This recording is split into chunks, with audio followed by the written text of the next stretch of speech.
Barker and I'll be presenting effective communication. In my presentation, I'll be talking about different aspects of communication, how I communicate with parents and adults in the workplace. I will connect it to Shannon Weaver's model of communication and link it to Vygotski's theory, and also talk about the advantages and barriers of the method.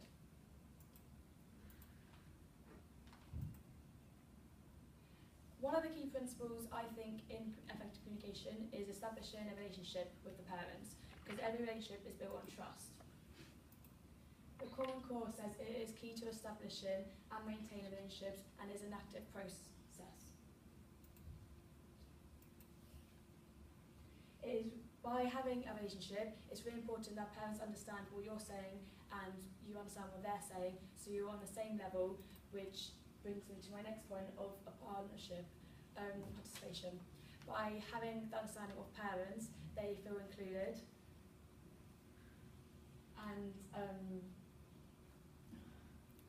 by engaging with parents, it gives them a chance to understand that their role, because a lot of parents put their children in nurseries and they might feel not included. So by having that relationship and keeping them up to date and informed, they know their role they play still. Different ways we communicate in a workplace is through communication books. We hand communication books to parents every time they start the nursery, and they can write down their likes, dislikes, what they get up to the weekend. So in the Monday morning, they come in, they hand us the communication book and hand over to us how they've been at the weekend. And then at the end of the day, we hand over back to parents of how their child's been.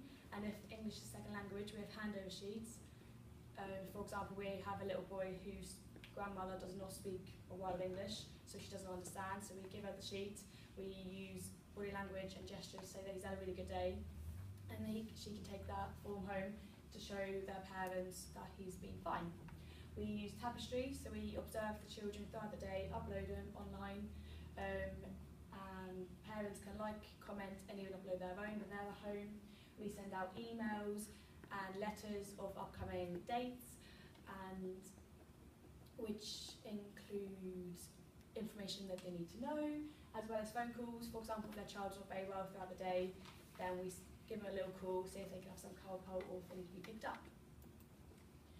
This all connects to Shannon Weaver's model, because through the different ways we communicate, it's all about having a message, choosing what form of communication we need to use to get that message across. So as you can see, the picture on the left shows a person having an idea. They need to encode it, so they need to work out what words to use, what language to use, to then go on to what form of communication they need to use. For example, if it's a phone call or email, then they need to send it to the other person, and they acknowledge it by replying and then interpret that message. A lot of factors can get in the way of that. For example, background noise. If I'm talking to you now and someone's walking past, you might focus on them rather than me and not hear what I'm saying. Language. If language is second language, you're not going to understand a word I'm saying, and so that could be a barrier, because you can misunderstand what I'm saying and I can't get my point across. As well as music. For example, in the office, I like to blare the music up and sing along, and if someone's having a phone call, they're not going to listen to that parent, they're going to be listening and watching me, so something can be missed, for example. And if you have a lot of things on your mind and you're stressed, like for example now, you might not be listening to me and focus on what I'm saying. Parents and/or carers should be kept up to date with their child's progress and development.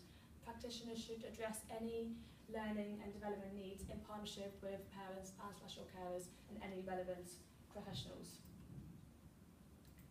This backs up my parents' evening, because that's the form of communication I chose to talk to you today about, because it gives us an opportunity to discuss the areas of each child, their positive and the areas that need improving. So by having that one-to-one time at a parents' evening, you can talk to them and you can be on the same level to tell them what they need to do at home